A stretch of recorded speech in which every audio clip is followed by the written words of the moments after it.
18ª sesión del Seminario Permanente en Historia Económica, Social y Política. En el día de hoy vamos a llevar a cabo la segunda sesión de este año. Entonces, la presentación de este seminario busca justamente demostrar investigaciones que han concluido para justamente mostrar los avances y las conclusiones a la comunidad en general sobre estas mismas investigaciones. Entonces, quien se va a encargar de presentar esta sesión en el día de hoy es la doctora Maribel de la Cruz. Entonces, adelante, profesora.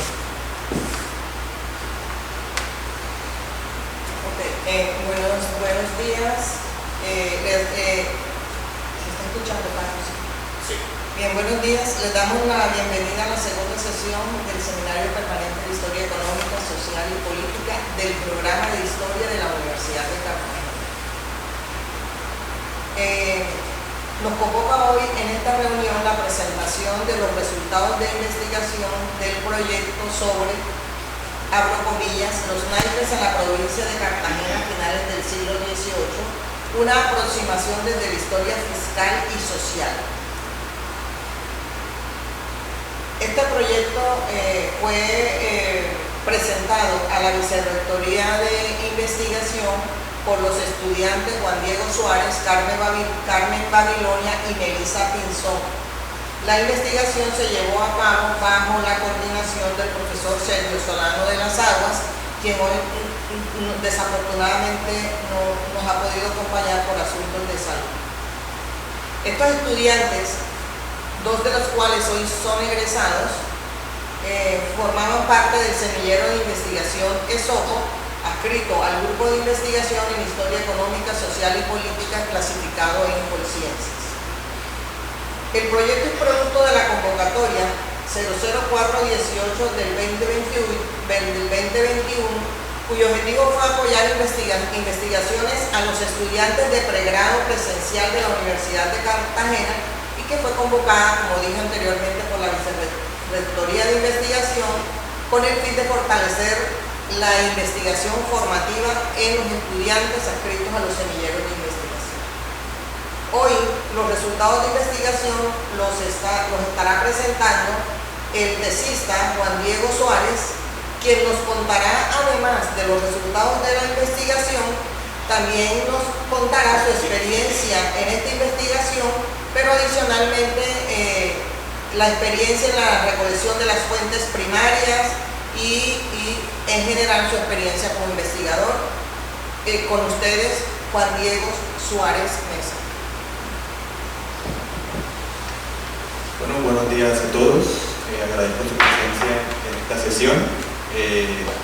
Bueno, como dijo la profesora, este proyecto nació de una necesidad de investigación que nos dimos cuenta mis compañeras y yo durante el año 2021, ya que los temas sobre el ocio, sobre el juego y sobre esencialmente elementos tan integrados en la cultura como es, por ejemplo, el juego de naipes, no habían tenido una investigación en profundidad a lo largo de la región Caribe. Por lo tanto, nosotros intentamos impulsar ese tema tratando de aproximarnos no solamente desde la parte social, buscando observar cómo eran los espacios donde se jugaba, de qué manera se castigaban estas formas, sino también tratar de explorar un poco cómo esto se relacionaba con el negocio detrás de la puesta en circulación de los naipes, su producción y su venta. Ahora mismo les voy a comentar un poco de esa experiencia que comenta la profesora de la recolección de fuentes, ya que una parte de este proyecto fue un viaje a Bogotá en el cual mi compañera Carmen y yo tuvimos que pasar durante un mes recolectando fuentes del archivo anexo 3, el cual contiene las fuentes de naipes, de la administración de naipes, la cual abarcaba diferentes espacios, como ya les voy a comentar ahora en la presentación, de la geografía de lo que era la Nueva Granada, y que ahí se recogieron. Nosotros fuimos a digitalizar 7 de los cajones que existían, las cuales contenían información de toda la costa caribe, desde Cartagena hasta Santa Marta, lo cual hoy en día reposan aquí en el Laboratorio de Investigación Histórica en Estudios Coloniales de la Universidad de Cartagena. Para hablar un poco más en profundidad, esencialmente los fondos y carpetas que nosotros digitalizamos fueron las cajas 1, 3, 7, 11, 12 y 13 respectivamente del fondo de la administración de naipes, lo cual contiene unos 3.344 folios, lo que es un material bastante amplio que esperamos que no solamente sirva para que haya servido para esta investigación, sino que impulse también la investigación del juego y de otros aspectos también relacionados, y que esperamos que tanto los becarios que están hoy en día en el Laboratorio de Investigación Histórica en Estudios Coloniales, como personas que quieran acercarse a poder observar esa información que hemos digitalizado, puedan hacer buen uso de ella. Finalmente también realizamos uso de varias secciones del Archivo General de la Nación, de la sección Colonia, de los fondos Policía, Cabildos, curas y obispos, milicias y marina, en la cual buscamos información sobre la reglamentación del mundo urbano y de los aspectos del juego en general. Con eso dicho, entonces pasaré ahora a hacer mi presentación, la cual, como pueden ver, se titula Los naipes en la provincia de Cartagena a finales del siglo XVIII, una aproximación desde la historia fiscal y social. Antes de pasar de lleno al tema, quiero mostrarles esta imagen. Esta imagen muestra cómo eran los naipes que se comercializaban y cómo se veía un mazo de naipes. Como pueden ver, tienen los cuatro aspectos: los oros, las copas, las espadas y las basas, asimismo como las figuras de reyes y demás cartas. Así era como se veía el producto final. No obstante, este proceso no solamente no solamente incluía la comercialización de estas cartas, sino incluía también el abastecimiento de materia prima, la formación de placas para poder hacer estas cartas finalmente, y su envío posterior a América. Entonces vamos a comenzar. Esta ponencia se va a dividir en tres partes. Una primera parte donde les comentaré un poco sobre cómo es el aspecto del juego en la época colonial, cómo se ha investigado y cómo esta investigación va a tratar de aportar un poco a ese campo. Una segunda parte en la cual ahondaremos un poco en la renta de los naipes, cómo se comercializaban, cuánto se vendieron, y cómo esto nos sirve para poder adentrarnos un poco en la última parte, que es cómo se castigaba, cómo se reglamentaba y cómo se vivía el juego de naipes dentro de la colonia. Porque hay que recordar que durante el periodo colonial, en muchos aspectos, el juego, la apuesta, estaba fuertemente penado, incluso como hoy en día, pero se tenían conceptos muy distintos respecto a lo que era, por ejemplo, el mal del juego, que hoy lo tenemos como, por ejemplo, una enfermedad que es la ludopatía, que es la enfermedad de las personas que apuestan hasta que no tienen nada. Entonces, más o menos esa va a ser el orden de esta presentación. Espero que la puedan disfrutar y adelante. Entonces, el juego se ha investigado de diversas formas. Algunas de ellas son, por ejemplo, el primero, que son de los estudios de la sociedad colonial, como les estoy comentando, que es donde se inscribe esta investigación. Otra son los análisis de las consecuencias sociales del desarrollo del sistema febril, cuando se empieza a industrializar gran parte de Europa, que se empiezan a delimitar los tiempos de ocio que en otro momento tenían la sociedad. Otro es los estudios sobre el poder y el control social influenciado por las teorías de Michel Foucault, y finalmente el interés en el estudio sobre las formas que asumían los usos del tiempo en la vida cotidiana. Para esta investigación esencialmente vamos a hacer uso de la primera y la última. Vamos a ahondar en cómo la sociedad colonial veía y vivía los aspectos del juego de naipes, pero asimismo vamos a tratar de ahondar un poco de cómo se enmarcaba en la vida cotidiana.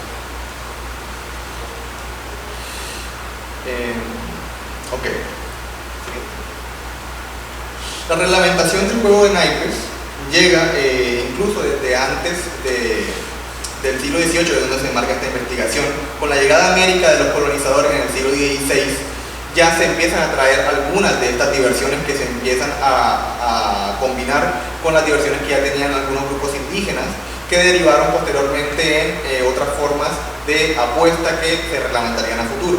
No obstante, el juego de naipes, que es lo que nos completa el día de hoy, se introdujo en el siglo XVI buscando una forma de entretenimiento en los espacios que quedaban entre las llegadas a poblaciones, por ejemplo, o en las campañas que se llevaron a cabo contra la población nativa.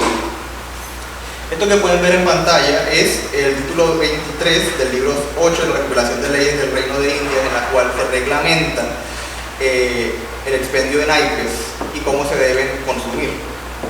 Leo una parte, abro comillas: mandamos que en todas las Indias se ponga estanco de naipes, como en estos reinos, y que las barajas se vendan cogidas, envueltas en un papel, atadas con hilo y selladas cada una por sí, con sello de nuestras armas, que ha de servir para solo este efecto y estar en una arca de la que tengan solamente llave nuestros oficiales, que asimismo hagan rúbrica acostumbrada y conocida de uno de nuestros oficiales. Esencialmente lo que buscaban estas leyes era, por una parte, establecer la venta de los naipes como una renta estancada de cara a la que fuera hacia la corona, ya que al igual que otros vicios que podríamos decir como lo son el tabaco o el alcohol, como era el aguardiente, estaban estancados, o sea, eran rentas que iban directamente hacia la corona y que se vendían por medio de haciendas. Con el transcurso de los años, el juego se generalizó entre todos los sectores sociales a lo largo del siglo XVII y del siglo XVIII, finalmente quedando en la producción de tres tipos esenciales de barajas, que son así mismo las calidades, que son las superfinas, las revesinas y las cascareras, en orden de las mejores a las peores. Este proceso de creación de las barajas partía desde la fábrica de Marcharavella, donde pueden ver una pequeña foto que se tomó a principios del siglo XX. Hoy ya casi no se encuentra nada de la fábrica, se está tratando de hacer una conservación en la población de Marcharavella y en Málaga, pero en algunas partes solamente quedan las paredes de la fábrica. No obstante, durante el siglo XVIII, cuando se empezó la producción de los naipes, encargado a Félix Solesio por don José de Galvez, viendo que había una falta de aprovisionamiento de los naipes para América, se encargó la creación de esta fábrica, la cual producía no solamente naipes destinados a la Nueva Granada, sino que también iban a parar a otros espacios, como eran la Capitanía General de Venezuela, la Capitanía General de Cuba, el Virreinato de la Nueva España, el Virreinato del Perú, la Capitanía General de Chile y el Virreinato de la Plata. Este establecimiento de la fábrica de Marcharavella ya es esencial porque permite combatir el contrabando que estaba aumentando a principios del siglo XVIII y a mediados del siglo XIX alcanzó su gran auge. Esta fábrica competía no solamente con las propias naipes que se producían en España, como eran los naipes de Castilla, sino que también competía con otros que eran incluso de mejor calidad, como eran los naipes de Génova. Lo cual produjo que durante el proceso de funcionamiento, durante la segunda mitad del siglo XVIII de la fábrica, tuvieran que mejorar los procesos de abastecimiento como de envío de los naipes. Aquí, como pueden observar, estas son algunas de las plantillas que se utilizaban para la creación de los naipes. Como pueden observar, aquí están los mismos patrones que les mostré al principio de la presentación. Estos se utilizaban para poder calcar el papel que se procesaba, que después se cortaba y se embalaba para su envío a América. En muchos casos se tenían que hacer cajonecillos especiales, ya que el viaje era largo y esto era papel, recordemos, era muy susceptible a la corrosión, a quedar dañado en el camino, entonces por lo tanto tenían que tener cuidados muy especiales.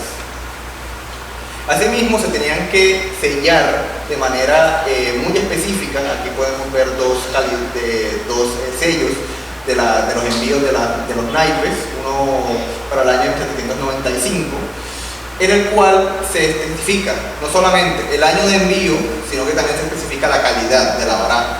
Esto se hacía para poder llevar una calidad y poder especificar qué barajas se tenían que producir para el año siguiente, ya que en muchos casos los reportes llegaban de manera tardía debido a las distancias y por lo tanto tenían que llevar un control para poder decir, bueno, el siguiente año tenemos que producir menos de esta cantidad o tenemos que producir más de esta cantidad para poder hacer frente a la demanda.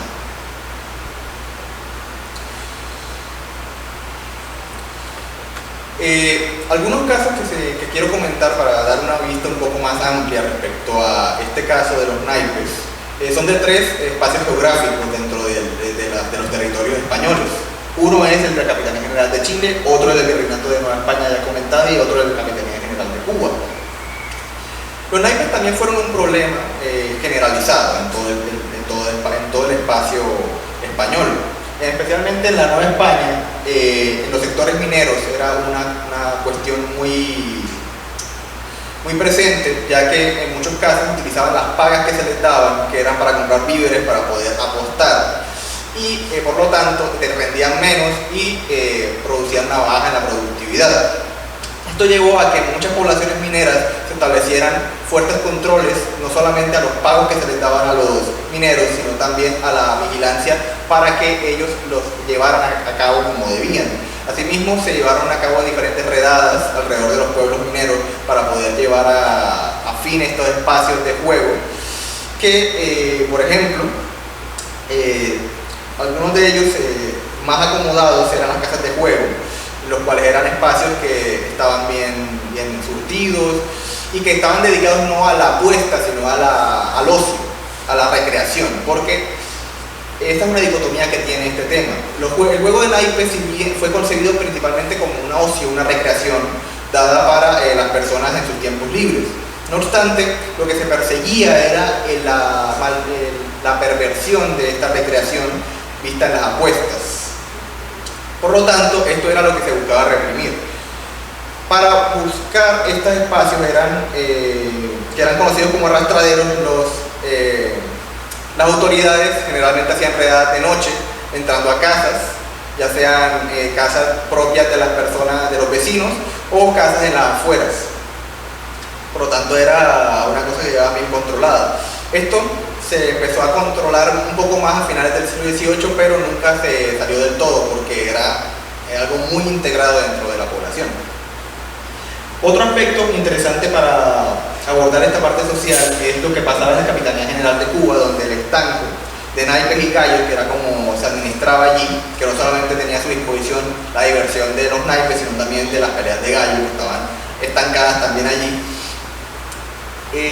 nos muestra cómo no solamente estos espacios de juego eran utilizados para el entretenimiento, el ocio y la apuesta, sino que también eran utilizados como espacios para crear redes políticas y sociales que finalmente terminaban desembocando en la permanencia de las personas que estaban en los estancos. Por ejemplo, el caso del estanco de Cuba nos muestra cómo durante la segunda mitad del siglo XVIII se mantuvieron una línea de estanqueros, los cuales producían, mejor dicho, sino que establecían en los límites del estanco mesas de juego que estaban prohibidas, pero que bajo su espacio de este es el estanco, aquí no puede entrar nadie, permitían estas mesas, los cuales permitían acceder no solamente a formar redes con las personas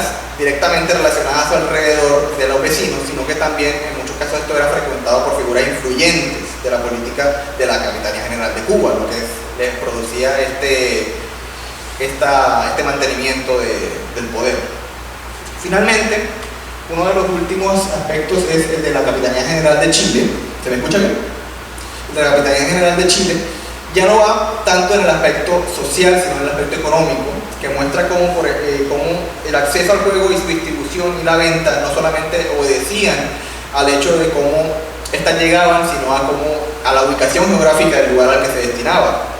Que en este caso, porque por ejemplo, en el caso de la Nueva España, Cuba, la Nueva Granada, la llegada, si bien estaba sujeta a todo el trajín del viaje transatlántico, llegaban de cierta forma bien. Para el caso de la Capitanía General de Chile, como es un territorio muy austral, tenía que pasar por varias rutas, tenía que hacer una ruta de Sevilla, Cartagena, Lima, hasta llegar a Santiago. O sea, una ruta de 3 pasos. Por lo tanto, lo que comentaban ellos era que llegaban de muy mala calidad, muy desgastadas y que muy pocas eran las que se podían utilizar para la venta. Por lo tanto, se intentó durante la segunda mitad del siglo XVIII implementar una imprenta para poder hacer estas naipes, cosa que fue intervenida ya que no podían perder el monopolio en España. Ahora bien, vamos a entrar un poco de lleno en la renta de naipes, en las administraciones como tal, los espacios donde se comercializaban los naipes, las barajas, un poco las rutas en las que llegaban y cómo estas se vendían.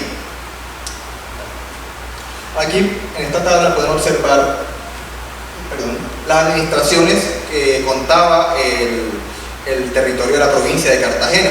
Por un lado están las administraciones principales, que eran las que recibían como tal el envío de las barajas, y después están las subalternas, a las cuales se distribuía para no solamente el aprovisionamiento de la población, sino de todas las poblaciones cercanas.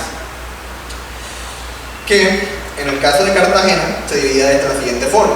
Estaba Cartagena como administración principal, que también era el punto de partida de todas las cartas que se dirigían hacia el interior, y que abastecía de manera subalterna a las administraciones de Mates, Corozal, Lorica, Barranca, Sabana Grande y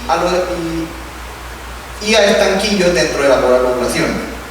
Asimismo tenemos la de Monpós, que contaba con los estancos de El Banco, Tiquicio, Ayapel, Ojo Largo, Zaragoza, Maganqué, Majagual, Chiriguaná y Nechí. Asimismo pueden observar, bueno, se llega a ver allá abajo, está Santa Marta y sus estancos, y Riohacha y sus estancos, y los sitios. Estos están, como pueden ver ahí, colocados porque dependieron de la administración principal de Monpós hasta finales del siglo XVIII, cuando lograron volverse una administración principal y empezaron a abastecerse a sí mismos. En ese espacio geográfico que es lo que era la provincia norte del Magdalena y la parte de Riohacha. Aquí pueden ver un poco un mapa respecto a esto de las administraciones principales y las subalternas. Bueno, no tengo nada para señalar aquí, pero ahí van viendo. Señaladas en rojo, bueno, voy a poner.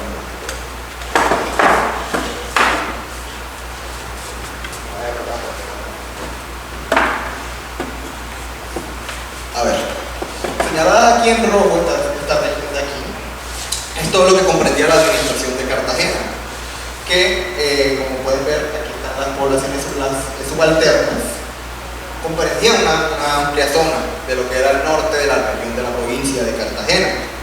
Asimismo, aquí al sur, en azul, pueden observar las subalternas de la población de la administración de Monpós, que se encuentra aquí. En amarillo son las administraciones principales. Como pueden observar, la administración de Monpós abastecía un territorio mucho más amplio, mucho más disperso, pero que en muchos casos obedecía a su cercanía con el río Magdalena, lo que le permitía una distribución mucho más efectiva. Asimismo, aunque no está aquí, están abasteciendo a la provincia de Santa Marta, a Valledupar y a otras poblaciones aledañas. Asimismo, Monpós no solamente retenía las cartas que llegaban para su distribución en su cercanía, sino que servía como punto focal para la distribución tanto a Santa Fe como a otras administraciones principales, como por ejemplo Popayán.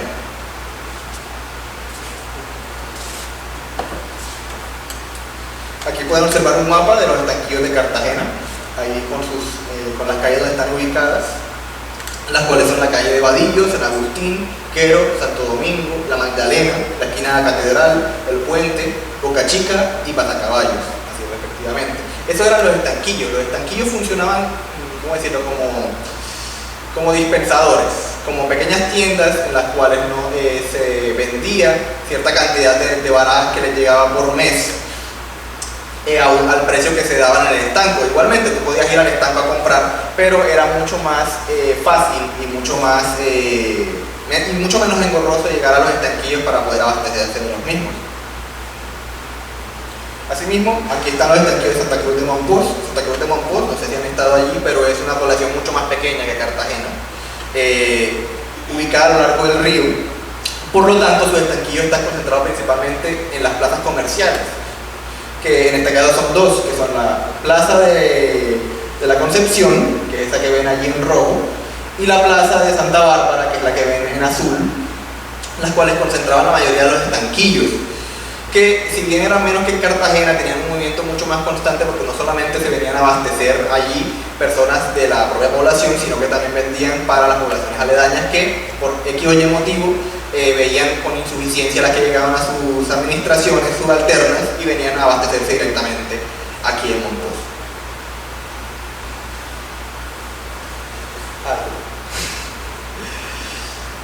Un elemento que es importante también comentar sobre este tema de la distribución, sobre cómo era que se interconectaban estos aspectos, es la problemática del medio ambiente, de cómo esto afectaba en muchos casos, cómo se distribuía, de qué forma llegaban las cartas, cómo se almacenaban. Un ejemplo de esto es el caso del Comegén, que más de uno de seguro lo habrá visto en sus casas, cómo corroe madera, papel, todo lo que se lleva por delante. Y fue una problemática muy grave que tuvieron para el almacenamiento de estas cartas y su transporte incluso, porque había veces que se mandaban las cartas en los cajoncillos infectadas de Comegén y llegaban vueltas nada a su destino final. Esto, por ejemplo, se puede observar cuando Francisco Escudero, administrador principal de Cartagena, da reporte al virrey diciendo que la administración está pasando por una problemática de Comegén, no solamente ubicada en la zona de la administración principal, sino que se extendía a toda la administración en general, incluida la administración de Monpós y todas las subalternas. Esta plaga se había extendido incluso hasta la población de Popayán, en la cual uno no pensaría que podría florecer el Comegén, pero que debido al transporte, a la mala gestión, empezó a propagarse durante finales de 1789 hasta 1793.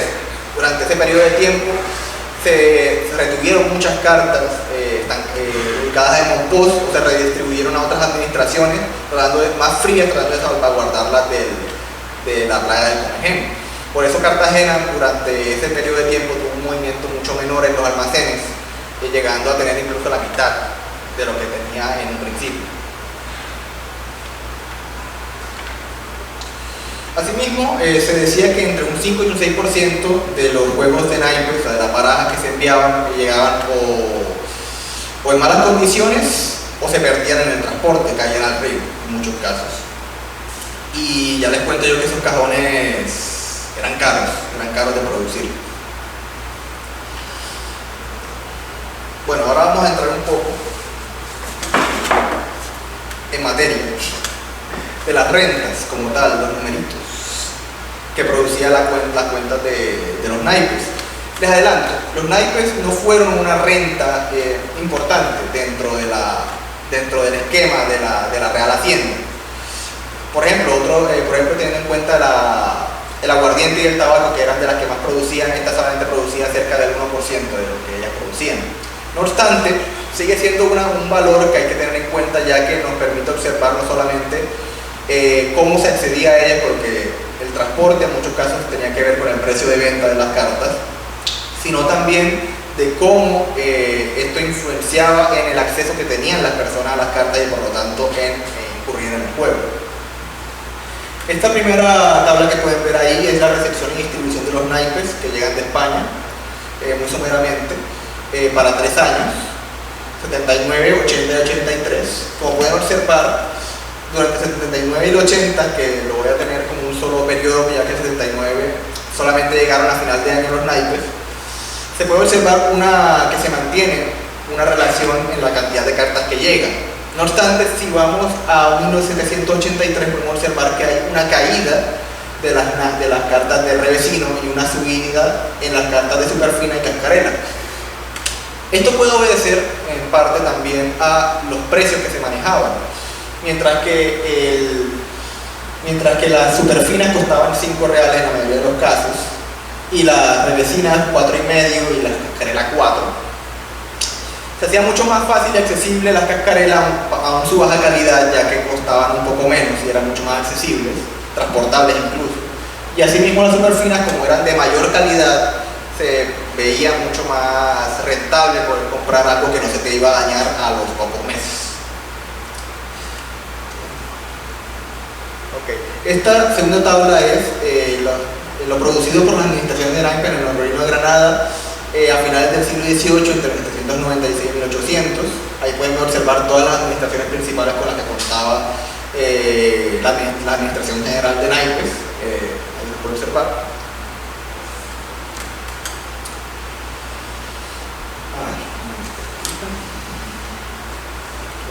El producto de las rentas de Naipes nunca se compadeció en su importancia con el pueblo, como ya les comenté. En 1783, las 20 cajas reales del Virreinato del Nuevo Reino de Granada recaudaron un total de 2.860.993 pesos, donde el concepto de Naipes ascendió a solamente 6.933 pesos, menos del 1% del total. Entre 1796 y 1800, los montos totales de lo producido por los naipes en las administraciones establecidas en los diferentes territorios del Nuevo Reino de Granada, como se ve en la tabla 2, constituyeron un 52% para las administraciones que estaban en la costa caribe, que eran solamente 4 de ellas. O sea, 4 administraciones de la costa caribe recaudaron el 52.2% de lo producido. Esto nos dice que los del Caribe eran más propensos al juego. Puede ser. Pero ciertamente la costa sí produjo una subida constante a lo largo de los años en el consumo de los naipes.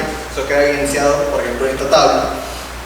Pero también, si reducimos la escala de referencia, esa baja representatividad se reproducía también a nivel de provincias. Por ejemplo, entre 1801 y 1805, en el total de las rentas de la provincia de Panamá, los naipes solo llegaron al promedio anual de 1.693 pesos, mientras que la de los tabacos y aguardiente fue de 32.369 y 25.095 pesos en promedio, respectivamente. Tenemos este caso que les había comentado de que la renta de naipes no correspondía con su valor social.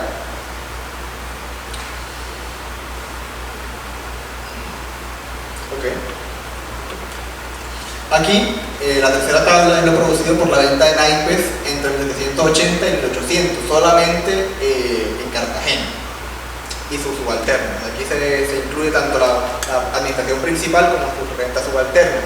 Pueden observar la producida entre 1780 y 1801. En la tabla 3 se registra lo producido por la venta de naipes. Para efectos de comparar con el análisis de José Manuel Serrano sobre los recaudos quinquenales de las cajas reales de Cartagena, podemos tomar el alza comprendido entre 1781 y 1785. El monto total de lo recaudado durante ese quinquenio fue de 2.425.535 pesos, distribuidos de la siguiente manera: el almojarifaz 240.694, la aduana 645.075 pesos, el aguardiente 401.975 pesos, el tabaco 316.211, alcabala 141.442, la avería 70.954, la sisa 44.218 y otros 199.655. De esta masa de otros se incluye el aporte de los naipes, los cuales en la tabla 3, como pueden observar, arroja un monto total de 21.211 pesos correspondiente al mismo quinquenio, el 10.5%, el 10.1% de aquel total. Asimismo, estas disposiciones que pueden observar, tanto de las tablas como de lo ya mencionado anteriormente, ponen en manifiesto cómo, por ejemplo, empieza a verse el contrabando en la Nueva Granada, en la segunda mitad del siglo XVIII. Una problemática que se tenía mucho con el tema de la distribución de los naipes era que ingresaban cartas no solamente de origen genovés, como les comenté, sino también contrabandeadas por ingleses y franceses. ¿Por medio de dónde? Por la Guajira, efectivamente. Pero lo que pasaba era que estas en muchos casos se apresaban antes de su llegada a la costa. En muchos casos se interceptaban barcos que montaban con las cartas, se apresaban y se reportaban a la administración principal en Bogotá. Algunas de estas se quemaban, se destruían o incluso se ponían en vuelta a circulamiento, se ponían a circular como producidas por la fábrica Machalaviaya, como fue el caso en el final del año 1780, en el cual se recaudaron un total de más de 10.000 cartas de Génova apresadas por contrabando, las cuales fueron puestas en circulación otra vez desde la administración principal en Bogotá. Una medida efectiva para combatir el contrabando, no mucho, pero sí nos permite ver cómo, por ejemplo, se trataba este tema, cómo no solamente se hallaba en circulación cartas que eran de origen español, sino que también se reutilizaban las apresadas. lo que da a entender que en muchos casos el contrabando no desaparecía directamente de las cifras oficiales, sino que se integraba.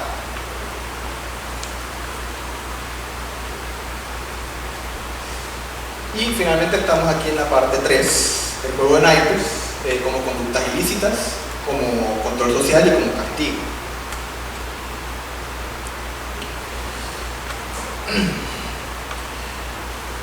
Como hemos podido apreciar, hasta el momento el negocio de la venta de naipes, si bien representó una renta menor en relación con otras más fructíferas, no dejó de significar que tuviera un valor considerable. Sin embargo, el juego de naipes se consideró en varios ámbitos de la esfera social una forma de entretenimiento que también fue una problemática real respecto a la forma pública y del trabajo a lo largo y ancho de los territorios españoles. A lo que se abogaba generalmente era que estos eran signos de vagancia, en muchos casos, lo que producía personas que no rendían y que no producían al rey. Esto llevó a que de numerosas formas, especialmente llegado al siglo XVIII y con ello la llegada de la Casa Borbón al poder, se intentaron implementar medidas para el control social y el castigo de aquellas personas que encarnaban la figura de la vagancia y la desidia, improductivo no solo para sus familias, sino también para la figura del rey. Esto derivó de la formación de una delgada línea en donde los manuales de juego jugaban una parte y por otra parte funcionaban las reglamentaciones del naipe. O sea, había una delgadita línea en la cual te encontraba el ocio. Por una parte te podían considerar una buena persona porque te entretenías, pero por otra parte te podían considerar un criminal si te veían apostando en tus ratos libres. Esta delgada línea, y más que todo,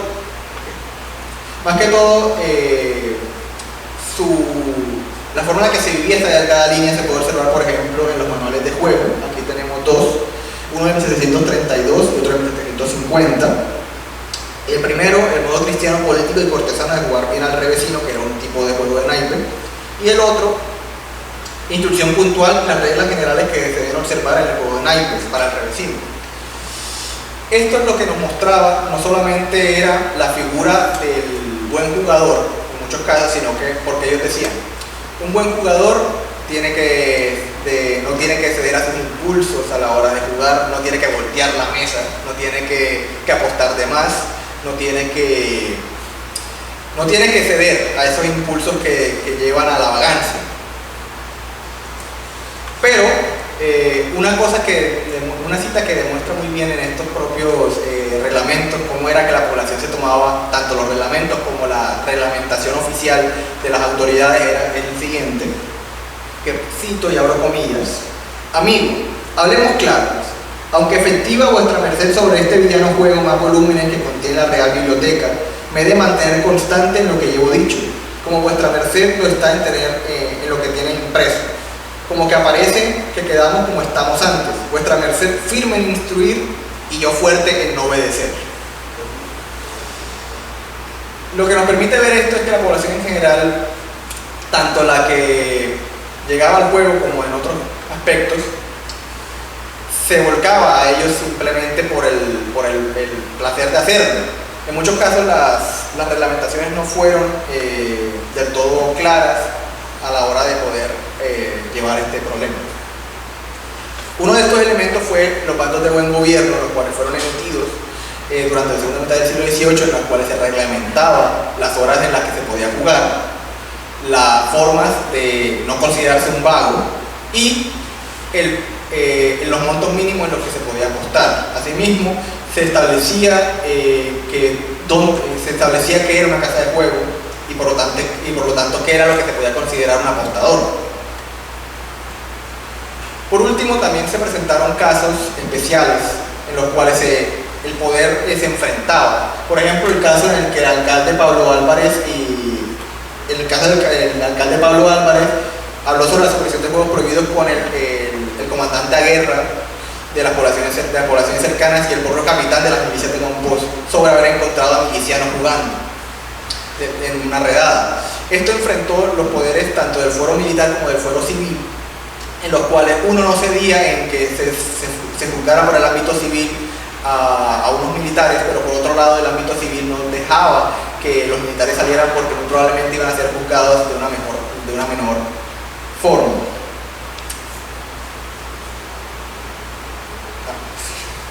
Finalmente, nos queda decir respecto a este último pleito que si bien durante la segunda mitad del siglo XVIII los juegos de naipes constituyeron una alegría, un ocio, una recreación y asimismo una actitud criminal de vagancia, no fue eliminado de ninguna forma.